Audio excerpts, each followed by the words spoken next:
Okay, let's get started.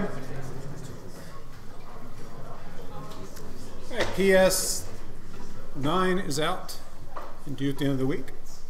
Doing a REST client for the Boggle service. How's that coming? Any questions, problems, issues? Yes? When we try to connect to another player, how long does it go until it times out? Okay, so he asked, when you try to connect to another, essentially you're asking the service to pair you up in a game. How long does what wait till it times out? So how long does the API, how long will the server wait until another user? Okay. So here's the join game endpoint. And the thing to realize is, just think abstractly, the service at all times has one pending game. And the pending game may have no players in it, or it might have one player in it. So if you ask to join a game and the pending game has no players in it, the service puts you in that game and responds immediately and says, okay, you're in this game. It gives you the game ID. So there's no timing out. It doesn't wait for anything. It just puts you in a game and returns. If you happen to be the second player in the game, it's going to do this. It's going to add you to the pending game, make the pending game a real game, create a new pending game, and let you know that you're in a game. Either way, you get a game ID back. And it's up to you then to monitor that game. So what you'll need to do is, like every second, get a status of that game and see if it's started. That makes sense. Okay. Yes? I think something grade would, or like how you're graded is basically like grading on the quality of your code or something to that effect. How much of that quality is code is linked to using the MVC model? None of it. Okay. It's, I said last time, I think in the assignment as well, it's up to you. You structure it. So you won't lose points for not using that model. I mean, Okay. if you write crappy code, you might lose points. But Right.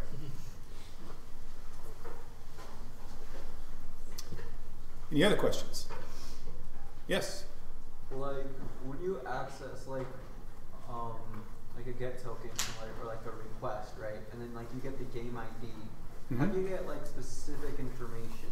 Let's say if you want the game ID, or you want let's say like the board, or an instance of that. Okay. So there's the endpoint where you join a game, and back comes the game ID. And I guess I forgot this. It actually does tell you whether it's pending or not. So when you join, you don't have to guess whether, you don't have to query to find out whether it started. If is pending is true, that means, yeah, you got to wait. If is pending is false, that means the game has started. Okay, with that game ID, you come down to the game status endpoint. And that's a get, and you give it, you give it the game ID, tell it what game information about, and you tell whether you want a brief answer or a long answer. And if the game is started, that's what these first three are about. So that's a brief response if the game is active. It'll tell you that the game is active, it'll tell you how much time is left, it'll tell you the score of each player. And what are the braces for up there? What are they meant to suggest? Yeah. JSON? Well, yes. This is actually a serialized JSON object. So what do the braces mean? Yeah. Each set of braces indicates that it's probably an object. Okay. Each set, when you see braces like that, it means that's an object with four properties: game state, time left, player 1, and player 2. So if you got this response back and you deserialized it, and now you have a C# dynamic object, let's call it O, how would you find out player 2's score? What would you have to do to O to find out player 2's score? Yeah? Would you just do player2.score? Well, you do O.player2.score. So if O is this whole object, O.player2 is this object, and O.player2.score is player 2 score. Yeah. When you deserialize, does it deserialize every, like, as deep as it goes? Yeah. Or do you have to, like, deserialize? No, when you serialize an object, it finds all the properties and it serializes them. And if the values of those properties are objects, it serializes those. Yeah? Is that just a get, or can you also do it as a set? So like, so does your client do this for and send it back to the server? The client is in a REST, in this REST model, the client does not maintain state. So the client doesn't need to keep track of how much time is left, or really even the score. It's just when you need to know what the score is, you ask the server and display it. But you don't tell the server how much time is left. It tells you how much time is left. Oh, but I didn't quite. I was on the way to answering a question. I think was it your question? Yeah. What was the question? So it was like accessing like the game board. I think it was okay. Like more lower, right? Right. So this is the brief response. Yeah. So you would use this essentially every second. You're going to need to ask for the brief status of the game, so you can update the time and the score. Okay. You can also ask for a non-brief status, and here's the response if the game is active. So as soon as you notice that the game has gone active, you need to issue a full status request. And what you'll get back, among other things, is the time limit and the letters on the board, and so forth. So it would be like o.board, where you Right. get that specific. Right. If you deserialize this object, then o.board would give you this string. Now, the way that string's supposed to be that's the first row. A-N-E-T is the first row. I-X-S-R is the second, and so on. So you want to unpack it correctly, or things might not work right. Okay, so the first thing you need to do is read this API carefully, because it tells you, there are 5 endpoints you can use to get information out or to make requests. Yeah? Sometimes, I think it was the push request where we check a word. Sometimes we get a -1, and sometimes we get a 0 back. What do those mean? Okay, so that's the request up here where you play a word. Let's see, what do we got? Play word. And let's see what the return value is. So the return is, well, let me ask you this. When you deserialize the response, what type of thing will you get back? String. Okay, I got a vote for string. An object containing a string property. That's another vote. Just an int. Well, let's see if we can figure it out. This says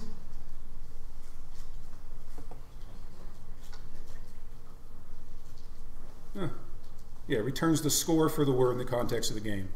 And this example shows you it's just an int. Okay?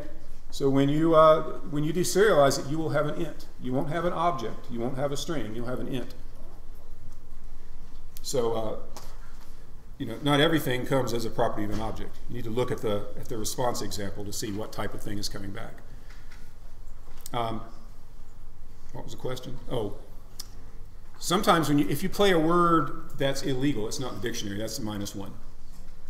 If you play a word that's fewer than 3 characters or that you've played before, you get 0 for it. Okay? Something else to point out. There was a question on Piazza about this. When you register a user, what comes back is, again, not an object. What comes back is a string. So you deserialize the JSON string, then you've got a C# string to play with.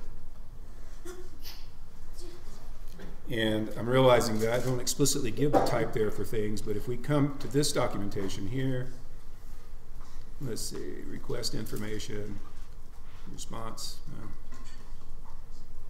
Again, it's just sort of indirectly telling you a string is coming back. Could have been more explicit. Any other questions?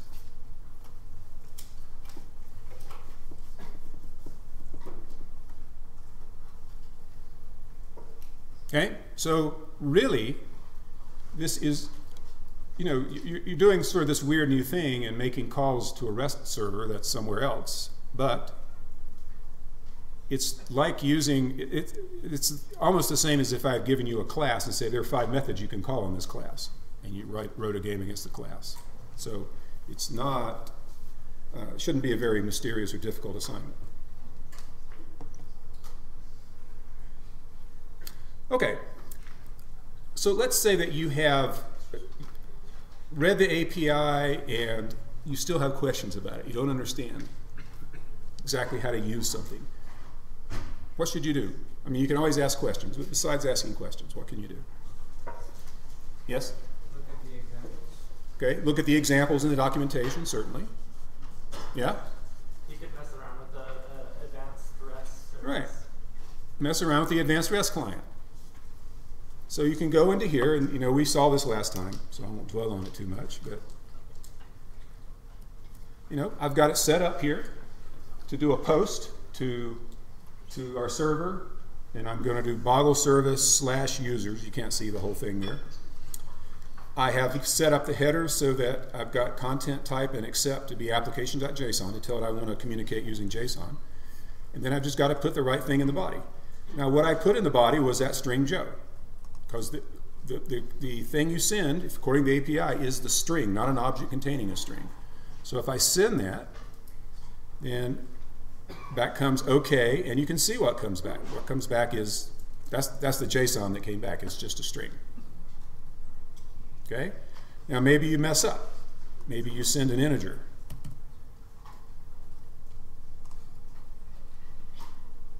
Whoa. Okay? Looks like the service cast the integer into a, it interprets the integer as a string. It didn't cast it, it converted it to a string. I didn't expect that. Let's try something else.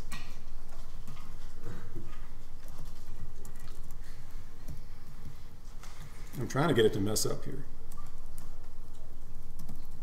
So you got to know enough JSON to be able to type these things. So we'll try sending in an object with a name property. Okay. So we get back forbidden, which is kind of a weird thing. That's what got sent back. Excuse me. So you can tell you did something wrong that way. The status code isn't what you expected.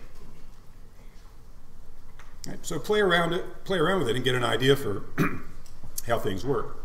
Then it's easier to use it in your program. Okay, so if there are no questions, no more questions about creating a client, let's talk about building a server. Because what will happen next week for PS10 is you'll be implementing the service. So right now you got the service running on ICE, and you'll get it, write it so you run it in Visual Studio. You run it using Visual Studio on your laptop. And then you'll hand those in. And how do you suppose we'll test your services? So you hand in a Visual Studio project, which when you run it, effectively what happens when you run one of this service project, it will take your code and run it on IIS, Internet Information Server, which is a Microsoft product. It'll run on the free version of that on your laptop because it's already there. Anyway, there'll be a web server running on your computer providing this interface, providing this API when you implement it. How will we test it? Yeah? ARC. Well, we could. You can certainly test it with the ARC. You just use localhost : whatever port name I give you to use, port number I give you to use. And we could test it that way. It would be kind of tedious.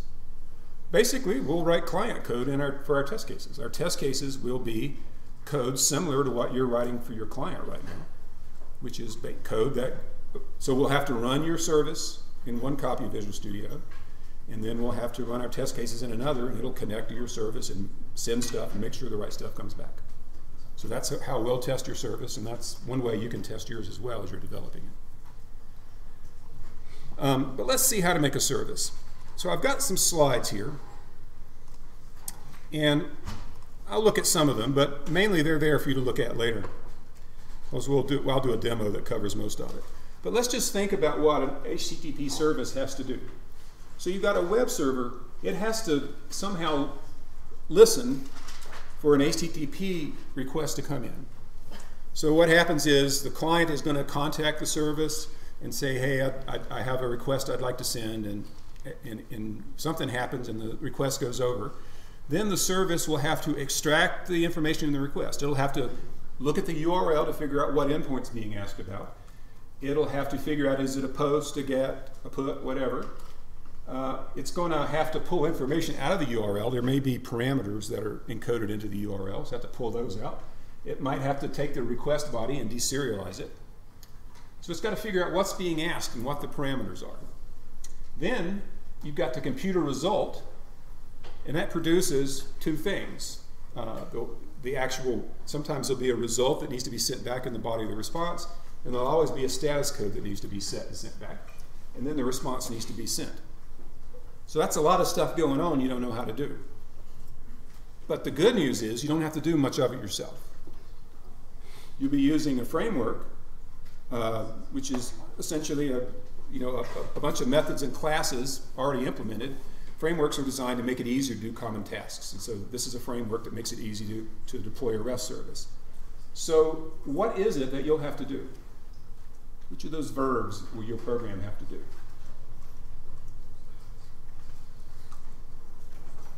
You think it'll have to listen for HTTP requests to come in? No. It won't have to send anything. It won't have to receive anything. It will not have to create the HTTP response object. It won't have to do this step here. You'll find the code is a lot simpler than for the client. The only thing you have to do actively in your code is computer response, computer result rather. And the framework takes care of extracting the information from the URL in the body and packaging everything out that needs to be sent back. So that's good news. Yeah? The framework chooses the HTTP response for us? Okay, so the framework doesn't choose that. You have to that's as part of computing the result, is you compute the response, the status code you want to send back. But you don't have to really understand much about HTTP at all, except what a status code is. Okay, so that's good. So we'll be using Microsoft's IIS Express server, which either comes with the operating system or comes with Visual Studio, I'm not sure. And the project type we'll be using is ASP.NET Web Application. So that's a framework for creating different kinds of things to run the web, so we use that. I just want to point out that this is different from the type of project that I've used in previous years in this class. So, if you're talking to people who've taken the class before, your experience is going to be different, because this is, I sort of discovered last year there was this more modern framework that I could use, but I discovered it too late for last year, so I'm using it this year. Now, what you'll find out is that ASP.NET relies a lot on annotations to minimize the amount of code you have to use to deploy a service. So you'll be putting annotations in your code that help deploy the service. And when you build the project, first of all, you notice it takes a while to actually initialize the project. There's a lot of boilerplate code that does a lot of stuff for you that you don't need to look at or understand. Don't delete it, though, unless you know what you're doing. Plus, it links to a lot of libraries that you may or may not need to understand, which you won't need to understand. Okay, so the rest of this stuff is about creating a service and running it.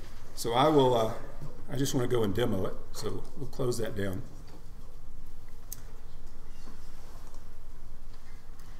And I'll just start up a clean Visual Studio here, and we'll talk about what to do. So if you want to deploy a service, what you need to do is come here and create a new project, and click on Web, and that's what we want. ASP.NET Web Application, .NET Framework. So I don't want to use .NET Core, .NET Standard. They're all perfectly fine, but let's all use the same thing, .NET Framework. And we got to give it a name, so I'll just call it Demo. And we're good. So I say OK. And this is different. It actually asks for information. It asks you what type of web application you want to build. and we want to use Web API. So be sure that Web API is highlighted right here. And down here it says add folders and core references for, you want MVC and you want Web API. I don't believe you could unclick them anyway, so that doesn't matter. And here's an option to add unit tests. We'll talk about testing next time probably, if not today, but it doesn't do any harm to have it add unit tests to the project. So we say OK, and it starts building the demo project, which I said takes a few seconds, because it's populating your solution with stuff.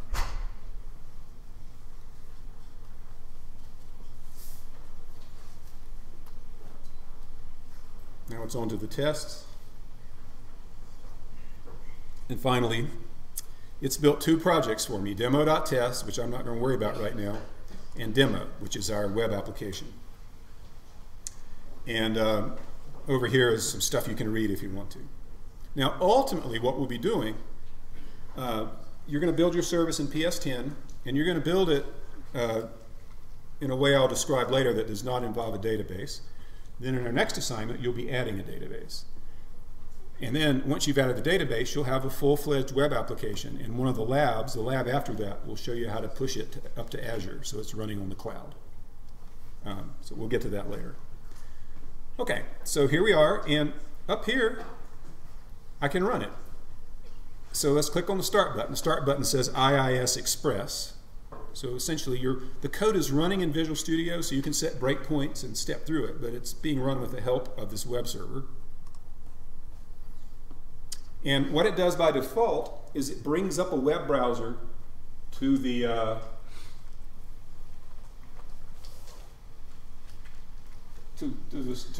on the server, running on, shows you what's on the server. And again, the first time you do this, it takes a while because it's actually building things dynamically. It's building the website the first time you run it. So that's what you get. So you can see we're running on localhost, which means on your computer, and port 65428, which was chosen at random. And here we are, and we can go look at the API and see what this API provides. And you can see that, or maybe you can't. Maybe I'll go a little darker here. That it comes with 5 endpoints. It has a 2 gets, a post, a put, and a delete. And if we drill down in them, we'll see, okay, there's something called API/values that exist. So all we did was build the project, and suddenly we have a functional web service. Now it doesn't do what you want, it just has some demo methods in it, some demo endpoints. But you can see getting up and running is very simple. You don't have to really know anything at all. Now if you close this browser down, it closes down the application. Okay, so let's drill into this thing and see what's there. So first thing I want to show you, if you right click and you go to properties, you know that the project properties come up. And we want to look at the web properties in this case. So here is start action. So it says current page, specific page, and so on. So current page, that controls what happens this is what's displayed in the browser when you start the server up. By default, it's what we just saw. If it's useful at first, but you may get tired of having a browser open up every time you run your service. And so if you just go down here to don't open a page, then the service will run, but it won't open a browser. I'll leave it there that way for now. And then right here, I don't know if you can see it, it says project URL, http://localhost:65248. Now I'm going to tell you a different port to use. It just picks one at random.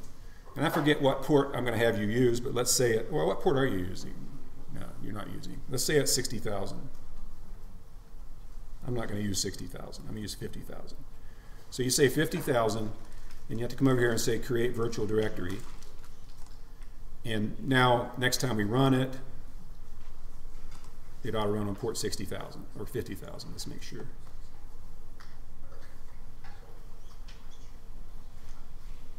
Yeah, this is annoyingly slow to bring up a browser every time. So there we are. Now we're running on port 50,000. Okay? So that's the main thing, main configuration thing you'll need to change is in the project properties. Let's see what else is in here. There is a thing called controllers. So under controllers, there are two controllers right now, homecontroller.cs and valuescontroller.cs. So homecontroller.cs is the thing that displays the home page when you first start up. So just leave that alone. Homecontroller.cs you want to keep. Valuescontroller.cs is the demo. And you're going to either, well, sure, if you keep it, you need to rename it probably to Boggle Controller, or you just leave it there for the time being and refer to it to see exactly what a controller is supposed to look like. But that's where you'd be putting most of your code, is right there in this controllers folder. There's also a folder called models, and that's where I'll show you what that's for shortly. So let's look at values controller. So there's values controller. Let me expand it. Let me go up to bigger font. Okay. So it's something that extends the API controller class. And it's just a bunch of methods, a bunch of public methods, and each public method in here is going to end up defining an endpoint. That's all there is to it. So let's look right here. There's a public method. It's called get.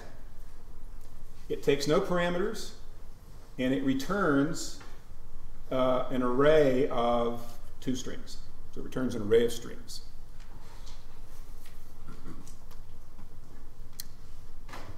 So what happens is when you build the project, Visual Studio ASP.NET figures out, just makes up a URL.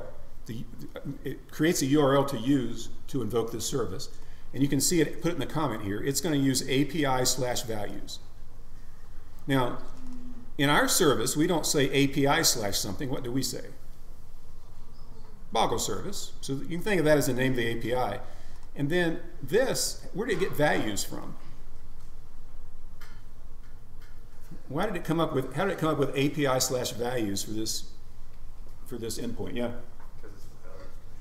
Yeah, because it's called the values controller. So I just took it from there. I had no better idea about how to do things. So, okay. It takes no parameters, and it returns an array of strings. So if we go back and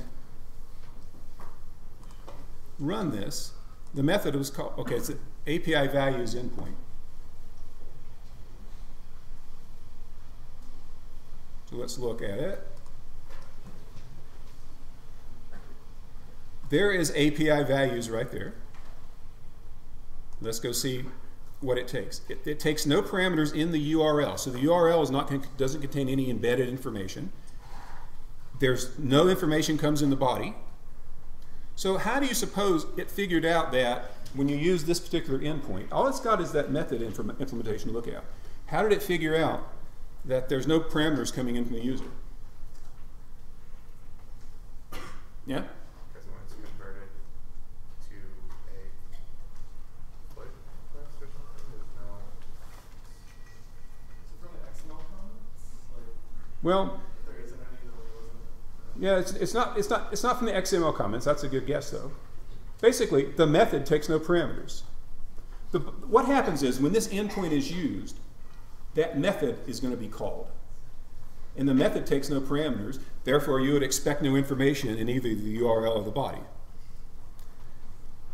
And you can see what it returns, though, is it says what's returned is a collection of strings. And it gives you an example right here, collection of strings. How did it know that coming back in the body of the response will be a list of strings? Because that's the return type of the method. So the idea is when you call this endpoint, then any parameters that come in the URL or the body of the request will be passed to the method, and then it will, whatever it returns will be sent back in the body of the response. And all that's taken care of for you. And ASP.NET does its best to figure out from the evidence, which is the implementation of the method, really the header of the method, exactly how it should be invoked. So just to show you, prove you what's going on, let's go to the controller, values controller. Let's set a breakpoint right there. Let's go to, back to the demo, and let's run it in debug mode.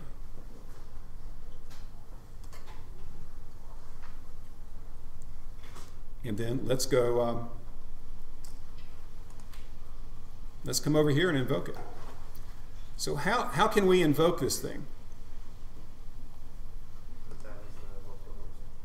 Okay, so it's not ice.eng.utah.edu. What it'll be? So it's going to be localhost 50,000, and then it was API/values, right?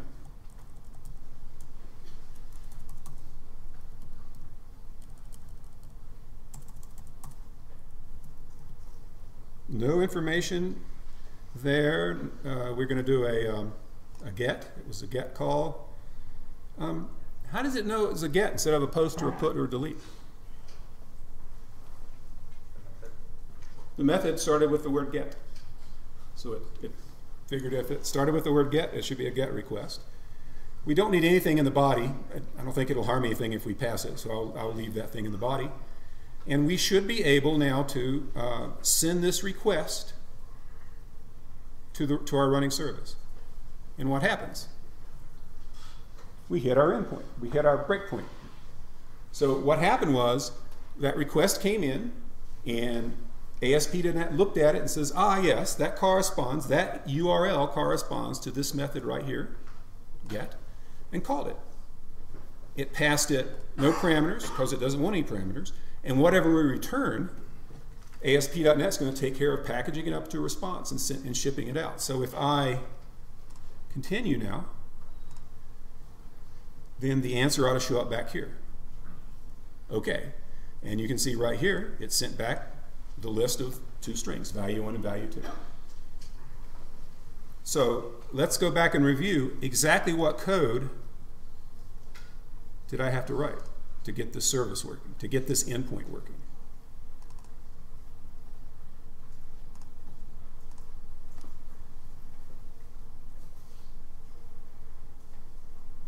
Did I have to write any code to turn things into JSON or deserialize, serialize, turn things into bytes? I didn't do anything with response codes, by the way. I just had to write a method. And ASP.NET got a clue from that as to what type of method, what type of endpoint I want. It just created a URL for me out of thin air. It figures out from their turn value of the method what type of thing is going to be serialized to send back out, and did all that work for me. Yeah. So the framework handles everything like it's got the library of all the different languages or different response types such as JSON, so you don't even have to specify anywhere in it that. Right. So if you when you look at the API that comes up, it'll show you that it can respond in either JSON or XML. How does it know which to respond in? How does it know? I mean, this same code would work perfectly fine if someone connected to it using XML. So how does it know what to do?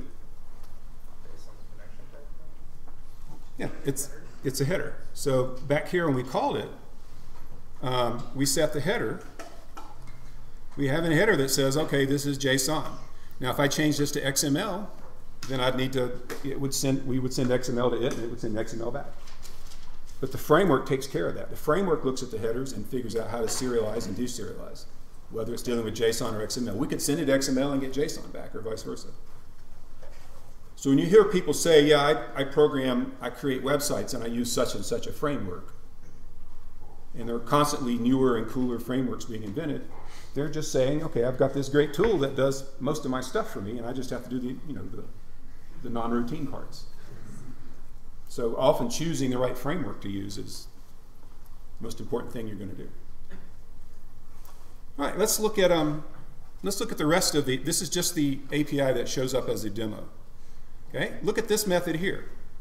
how did this get turned into an endpoint? So how did it decide it was a GET request? Because it starts with GET. How does it know? Notice the API up here. It's still API values, but now there's an int in the URL. Additional parameter. Right. It saw, oh, there's a parameter. So it decided, okay, the int will show up in the, we'll ask the user to put the int in the URL. Yeah? Is the framework parsing the method name to know that it's a get? Yeah. Request? Oh, okay. Yeah, all this code is being parsed to figure out. That's part of why, that's why it takes so long every time I click go, because every time you run the server, it's reparsing all this stuff and figuring this stuff out. Okay? It knows that what it needs to send back to the user is a string, because that's what this method returns. Okay? Here's one. They called it post, and it figured out a URL would be API/values again. And then you see that. What does that mean? There's an annotation from body. Saying to take the values in the body. It says, rather than, this annotation is basically saying to ASP.NET, you've got two choices of where the user can supply this string. You could ask the user to put the string in the URL up here, or you could ask them to just put it in the body of the request. And this is saying, I want it to come from the body of the request. So there's a little extra information there. Okay? Here's a put. It starts with put. This parameter shows up here, and value, it comes from the body. And delete takes a parameter, it takes one parameter and it shows up in the URL. Now, you got to be careful what you put in a URL, because you can't put any old character in a URL. So it needs to be real simple strings or ints, things like that. You don't want to put a completely serialized JSON object in a URL, because it limits on its length and so forth. Now, that's all very good. What if we come here and mess up? What if we call this something else? Holy cow, what did I do? That happens. So, Y2K is You know, what I did was I threw my glasses down and the lights went out. That's kind of a freaky thing. All right, let's name this something else. Okay? Where's it going to get its clue? What's it going to do with that? What kind of method is it going to provide? So I'll change that one, and let's change this one to something else too. It's gonna check the like the method header and the return type and try and guess what we're doing. Yeah, honestly, I don't know what it'll do. It's gonna take its best guess. So what do you do to find out? Looks like this thing may outsmart me. Just run the thing and look at the API it generates. That's all we can do. So we'll run it. Firefox will come up and it'll show me the URL. So this just happens nowadays. This is what we've come to. Okay.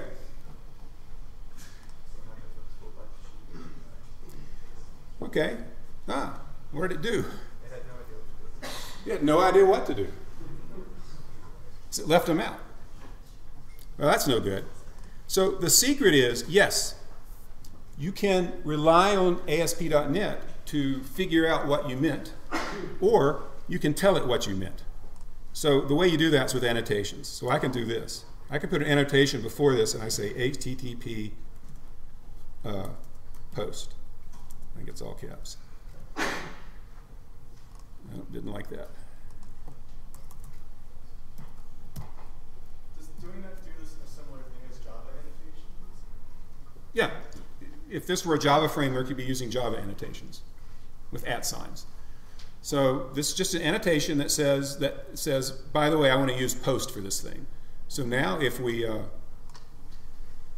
similar to the front body? so from body was the first annotation that you saw. So if we didn't put the from body, it would do something by default. If you don't want to have it do the default thing, you put an annotation in. And so it's probably better just to put the annotations in to be explicit about what you want, instead of trying to memorize what it's going to do by default. But Where'd it go? It didn't show up. Well, I've screwed something up, obviously. So I'll just leave that behind, figure it out later. So what we got to see is how to do annotations. Yeah? Are you able to put like group everything into one annotation? Like make a bunch of methods within some like? You can put multiple annotations on something. Whether I you mean, like if I just write like HTTP post, like I haven't used annotations, so could you put like a bracket and just write 10 methods and there's No, I think you have to annotate each method. Okay, so let's take a break and we'll see how to use these annotations.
Okay.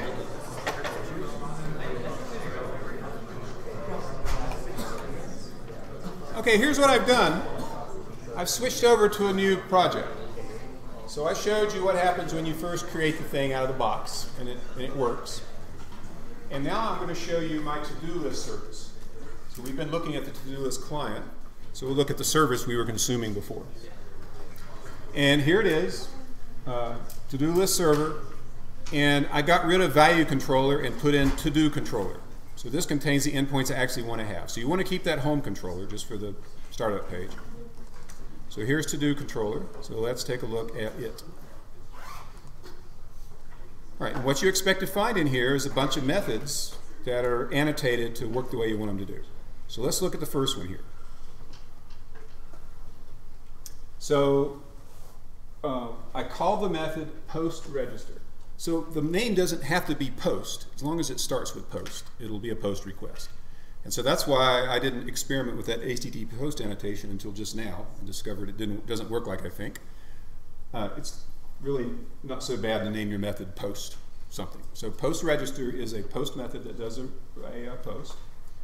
What do you suppose this annotation is doing up here? That tells the URL you want to use. So this just says, I don't want API / whatever. It just says, after the, the HTTP : / localhost : 50,000, I want to do / register user. So you never have an absolute URL in here, which means that it's easy to port your service to some other hardware. The exact same code that works on localhost, what's it going to take to deploy it on a different service? What do you have to change on a different web server? Just the base URL. Yeah, that base URL, that's a project property. You just change that. Suddenly it'll work somewhere else. So that's nice. That's very modular. So this is the main annotation you'll be using to say what URL you want to use. Now, what it's going to do is look at the parameter list to decide what information is coming in. Now, in this case, what it sees here is some sort of object is going to be coming in. And by default, it'll always want an object to come in the body. Now, you can say that explicitly. You saw how we could put, what was it, from. You could be explicit about it and say, I want it to come from the body. So the user should send that from the body. Or sometimes you might want to say, if it's putting something in the URL you don't like it there, you can say from, or if it's putting it in the body you don't want it there, you can say from URI. And then it will send, this would probably fail because it's not going to want to put an object in the URI. The default is what we need here. So what we end up with is an endpoint whose URL is to-do / register user because we said so. It's a post request because we said so. It expects one parameter, a user info object, which is in the body, because that's the default. And the method returns a string, so the endpoint will send a string back in the response body. And then your job is just to write code that does whatever the method is supposed to do. And the framework takes care of the rest. Now, before you write the code, you need to set up the thing to do is to set up the endpoints with just stub implementations and make sure the API looks right. Make sure you got everything set up right so it looks right. Then you can worry about writing code. So we'll look at this before we look at any code. So I'll just close down the code for now. Now, what's the importance of this up here beyond the normal importance of commenting? Where do these comments end up? In that API. When you click through the API, you'll see that. Now, this thing takes a user info object. And what I have done is there's this models folder. And any object, any class that needs to be declared corresponding to data coming in or data going out, I put in this models folder. There's no rule that says you have to, but it was convenient there. So if we go look at the user info class, this is the object that's coming in from the user. What you'll see is it's just a class with two public properties. So whatever comes in the body is going to be deserialized. ASP.NET's going to try to deserialize it into one of these objects. If what comes in is mangled enough, it'll fail to deserialize it, and they'll get the client will get some error code back. Your code won't even get involved. It can't be deserialized. If some of these things are missing, if there's a name, say, but not an email, it just set it to null. Yeah? Is this kind of similar on the client side where we're using dynamic, we're making the dynamic object when we get the object back? Yeah, it's the same sort of thing, yeah, but since we're the service and we got to sort of be strict about what we get, we're not accepting any old object that comes in. It's not like something gets deserialized and we say it's dynamic and then we hope for the best. We are we are saying exactly, we're expecting an object with name and email properties to come in. And it gets deserialized, and one of these objects is created, and the fields are set, and then we know what we got. There are no surprises later when we find out, oh, there's not a name property. Okay? So this is just a plain old class definition that says what we expect to come in. Okay, back to to-do controller. Okay, so that's good. Here is the add item. So post add item, so it's a post. It expects an item, that'll come in the body because it's an object. It's to-do / add item. Okay, very straightforward. Just got to get that header right and get that header annotated correctly. Here's one that's a little bit different. Put mark completed. It takes a string, an item ID, and we are saying, please put the item ID in the URL. We're even telling it where to put it. So the URL is going to be to-do / mark completed / and then item ID will show up right there in the URL. Yeah? If we didn't have that in the URL, would it assume that it's coming from the body? If we, that's not clear to me. If we did this, you're asking, and we built it? Yeah. Yeah, let's try it and see.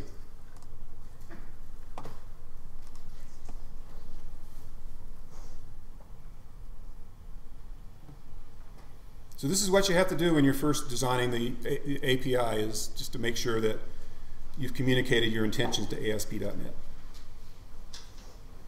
But you better get it right in a few tries, or you'll spend all your time waiting for this thing. It's just ridiculous. Okay, so now the API is being built. So that was mark completed, right? So notice what it did. Since we didn't say what to do, it added item ID. It puts it in the URL, but it includes it as in the query string, which is fine. That would work, but I wanted it actually before the, actually in this part of the URL, not in after the question mark. So, or if we wanted to make it show up in the body, we would put from body. Okay, so you got lots of choices. And of course, I've said exactly where things ought to be in my API, and so when you build a Boggle service, you just got to do what I did, or it won't work with client code. Okay, here's a method to delete an item. It starts with delete, and that's a verb, so we're good. It takes an item ID as a parameter, and I said I want it in the URL. Here is something that gets all the items, so this is called get all items, so that's going to be a get request. Notice the root is to-do / get all items / okay, completed only shows up, followed by a / followed by a user ID. And completed only, that corresponds to that. This corresponds to that. There's nothing in the body of a GET request, so that's not an issue. And that's what it takes to build a service, to at least get the interface working. And you can, using annotations, you can force it to do what you want it to do. Okay? So that's the starting point. So what you would do when you're first starting building your Boggle service is declare these endpoints, declare the classes that are mentioned in the endpoints. So we have to have in this case, we had to have a user info class. And then let's see what this thing returns. This thing returns a list of to-do items, so we need a to-do item class to say what goes back. So get that working, run it a few times, make sure the API looks right, takes the parameters in the correct way, then you can worry about implementing it. So before we look at how I implemented this service, are there any questions about how you specify the interface?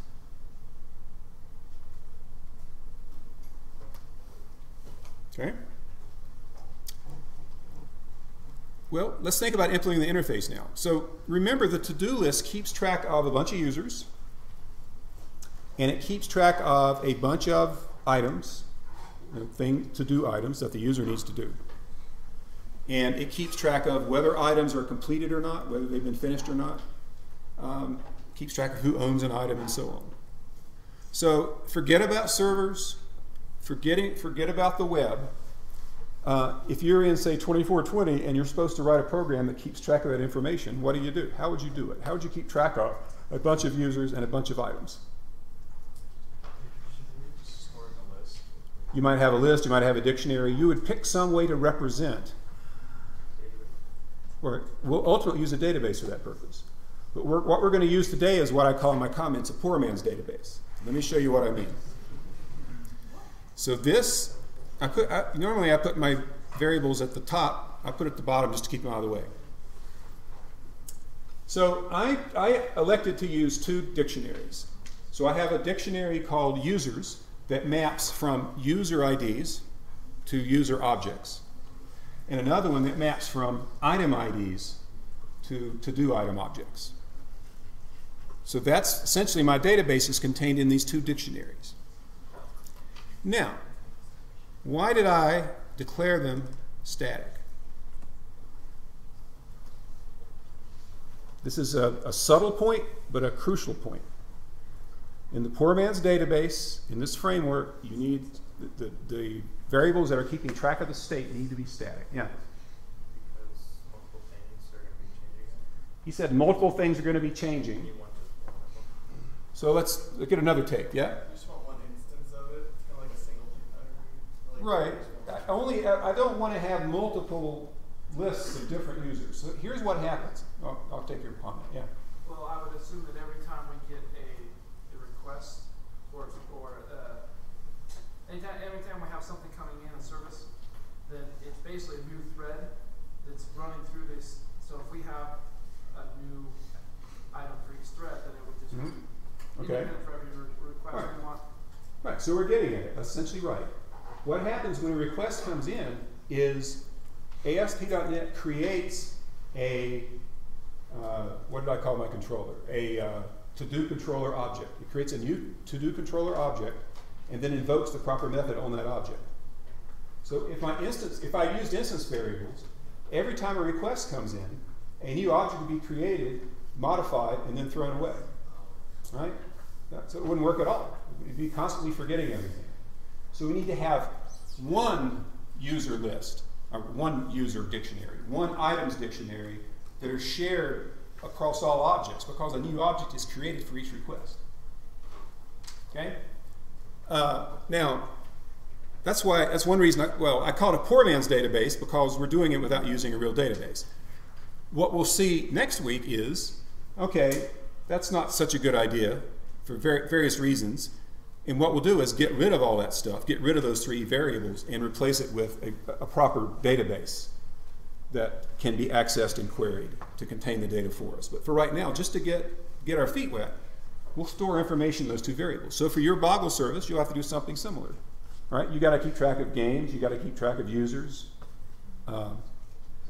So you just create some static variables to do that for you. Now, what is this for? This sync object. That tells you I'm doing some locking. Why do I have to do locking? You said it, but so why lock? Basically what multiple threads are trying to like add a new user and that can be unique or something like that at the same time. Right. The reason you use locks is this, not your code. You're not going to create tasks in your code. Your code looks to you like it's singly threaded. But in reality, that web server you're running on, IIS Express, is multi-threaded. Right? A singly threaded web server is a bottleneck, right? If you're the only user of that web service, that's fine. My web service has almost 200 users that are using it simultaneously. So when multiple requests come in at the same time, they don't have to wait. They don't get dealt with one at a time. They get dealt with in parallel on separate threads. So that means that parallel threads can be banging on these two instance, well, not really instance variables, these two static variables simultaneously. And if we don't account for that, even though our code isn't, we're not writing any multi-threaded code, we've got to guard against that. Now, once we use a proper database, we don't have to worry about that anymore because database deals with that stuff for us, with multi-threaded access. But for this poor man's database, we got to have that sync object. So you have some instance variables, some static variables to hold your state, and an instance variable to avoid the chaos that comes with the multi-threading if we don't do anything else. And this is what we do. So here is, let's implement this method up here. Let's see what's involved. First thing you want to do is set that lock, do everything inside the lock, and then release it. Now, that's terrible, isn't it? What's terrible about only being able to essentially run one method at a time on one thread at a time? Yeah? If they're distinct things, then it's kind of waiting when it doesn't need to wait. Okay, yeah. There's a lot of waiting going on, yeah. Well, if we're locking every body of every method, we're essentially not doing multi-threading. Right. Because nobody can do anything only one at a time. Right. So we are we're forcing everything to be singly threaded by having this huge critical section. Now the nice thing about the using a database to hold our data is it's going to do some internal locking, but it's smarter about it. It's a lot smarter than we can be here, and so we'll let it deal with that hard stuff.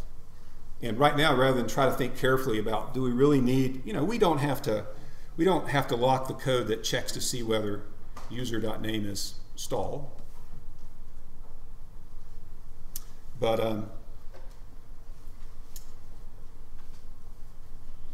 rather than think about it too hard, I'm just locking the whole body. And then we'll fix that when we use a database. Now, as I'm standing up here, I realized that the service, I have two versions of the Boggle service. I have a version that uses a poor man's database, and I have a version that uses a database. And I deployed the one without the database, with the poor man's database, which means that almost 200 users are going to be waiting on each other a lot. I think I need to think about deploying a better service, especially since I have a hack that lets you stall for 5 seconds. What will happen to our service when it stalls for 5 seconds? Everyone waits for 5 seconds. Yeah, this. Okay, I just realized what I've done. It won't be a problem until about Thursday, and then it'll probably be a disaster. So I'll redeploy the database-enabled one tomorrow. Okay, so let's look and see what happens in the method. So this is just a hack, so you can test to see does your program work right. This gives you a way to test your canceling in your client. Here I'm just doing some sanity checks. I'm making sure that the name isn't null, and that when you trim it, there's actually something in it. So trim just takes the white space off the beginning and the end. And what am I doing here?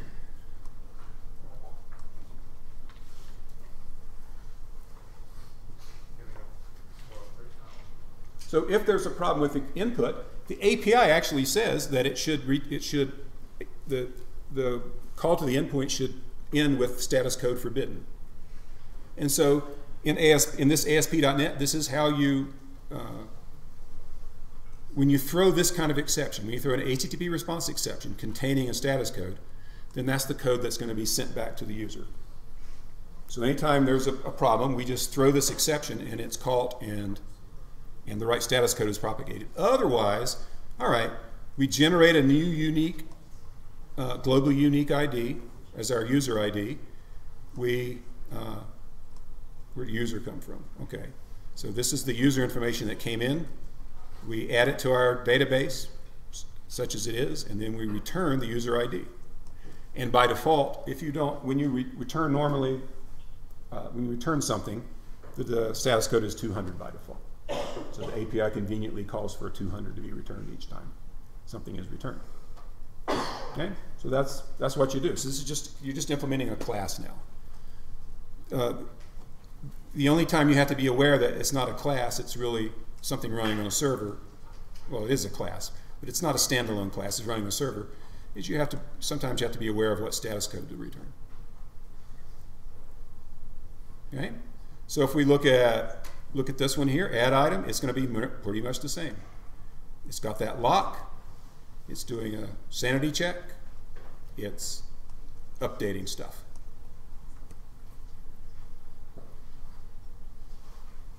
Okay? I've never pointed this out to you, but this is a neat little feature of way to build an object. So this class, the to-do item class, has a 0 argument constructor, so that's what I'm calling here. But as part of that, but I can say as you're constructing it, set initialize the instance variables to that, initialize the properties to those values. So we create this object, we add it to our database, and we return the item ID with status code 200. Mark an item as completed. Notice this is a void method, so nothing's going to be returned. And it turns out that the default is, that's not right there. I shouldn't. The default is no content, 204 code. If there's nothing returned in the body. So in the API that I gave you for Boggle Server, it says return, when there are void services, it should return the 204 as a status code. So anyway, that's what it looks like. It's not, you just got to choose a good representation for the information you got to keep track of in your Boggle service, and then you write these methods. Yeah? How does a to-do item vary from an expando object? Well, a to-do item is actually a real, let's go look at to-do item. It's in my menus folder. It's just a class with 1, 2, 3, 4 instance variables. You just declare it. You say exactly what it's going to contain. Sorry, I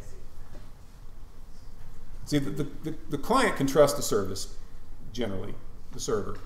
Server has to be suspicious of clients. It has to make sure that it's getting the right information in. And so rather than create expando object and hope for the best in the service, we just say exactly what we're expecting. Okay, any other questions about this? There's one other fine point I want to show you. But before I do that, let's see if there are any questions.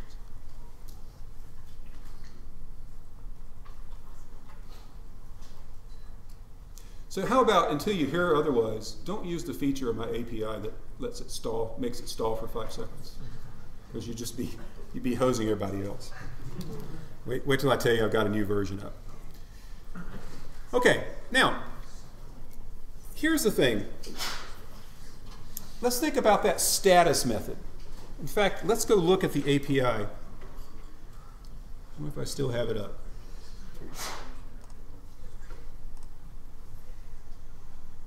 That's not what I want. Here's the Boggle API. And somewhere down here is this status. And let's look at what it returns. So this is the full status of a completed game. So notice this thing. It's an object that has game state, board, time limit, player 1, and player 2 properties. Okay? Game state, board, and time limit, they have strings and integers as the values of the properties. So that's easy. But player 1 and player 2 have objects as their values. And those objects have a nickname, a score, and a words played property. And the words played property is a list of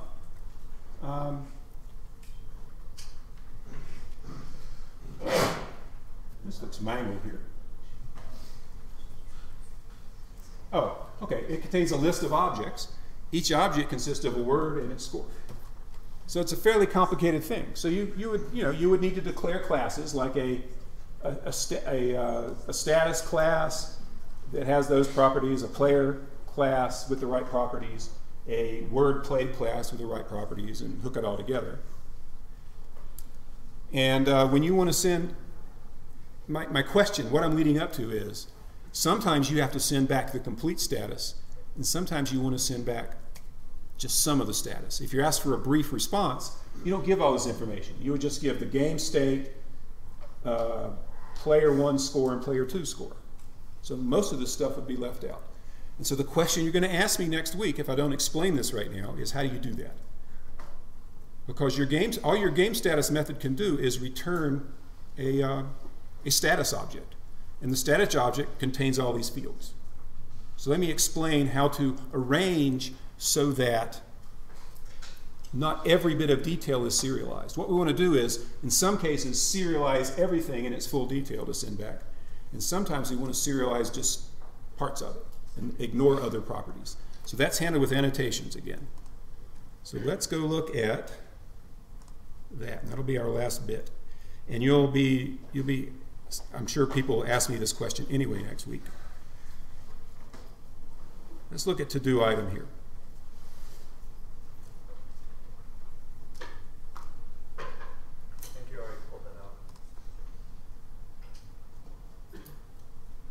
just look at item then. Okay, so what you can do, let's suppose sometimes, well, I'll do the annotation.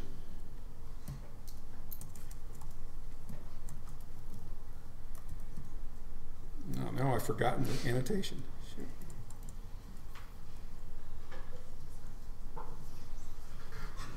I put it in, practiced, then took it out so I could add it again later.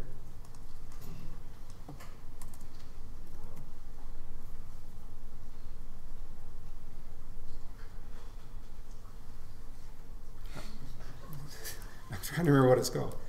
I want to say data contract or something.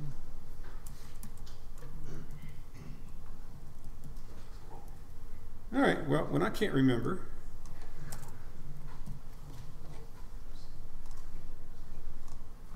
I Google.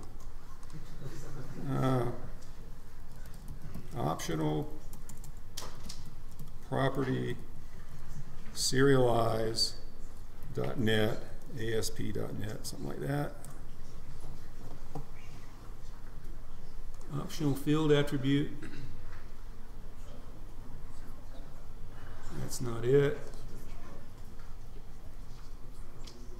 Prevent property from being serialized. That looks more hopeful. There's the HTTP GET thing. Data contract, data member, yeah. So what's up with this? Okay, okay, now I know what I did wrong. So I need to put this, I need to add this data contract. And it doesn't like it because I need to import something. So.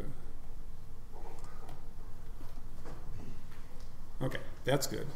And then I can do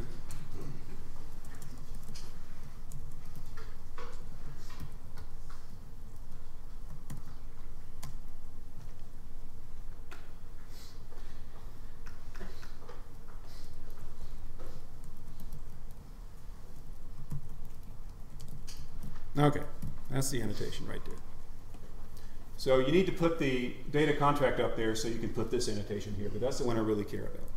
So what that says is, if the value of user ID is the default value for the string type, don't emit it, don't serialize it, leave it out. So the question becomes, what is the default value of a string? What do you think? Null. So what that says is, if user ID contains null, don't serialize it. So if you have this complicated, this big game status object, and you don't want some of the fields to be serialized, what do? Store nulls in those fields, store nulls in those properties, and they won't be serialized. You got to put these on the ones that you want to be able to null out. So you got to put these annotations in, and then when you when you're ready to send the object back, just store nulls in the properties you don't want to have serialized. That's good for objects. What's the default value of an int? 0. So it means if you put that annotation on an int property, it would not be serialized if that thing contained a 0. Sometimes, I actually changed the API for the Boggle service this semester, so you wouldn't have to face that problem. I'll tell you one neat trick. Suppose you have an int property, public int age, let's say, and you don't want it to be serialized sometimes, but 0 is a valid age. There might be some babies or something that have an age of 0. So what do? And the answer is, you create what's called a nullable type.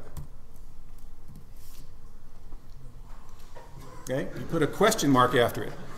So when you put a question mark after a value type, like an int, you've created a nullable version of an int. And what that means is, null is now a value you can store in an int variable. So if I declare a variable type int question mark, it can contain a regular int, it can also contain a null. Now the downside is if you do that, you've got to be careful that when you add two numbers, that one of them doesn't contain null. So it's not like it's for free. Yeah.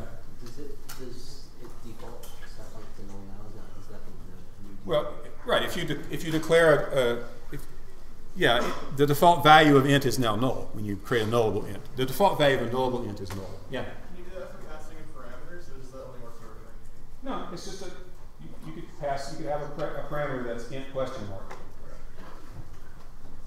And so essentially, they're very. I don't have time to get into how to use these nullable variables, but there is the price to be paid. Is there's some checking. There's some things in language that make it easier to do the checking to see if it's null, but you still got to think about null. Yeah. Is it still a struct? What? Is it still a struct, or is it a reference variable? It still behaves like an int except for that null bit. I'm not exactly sure how it's represented in memory, but I wouldn't think of it as an object. It's just an int with another legal value. You won't need to use it, but I hated not having you not know about it. So now you know. We'll see you next time.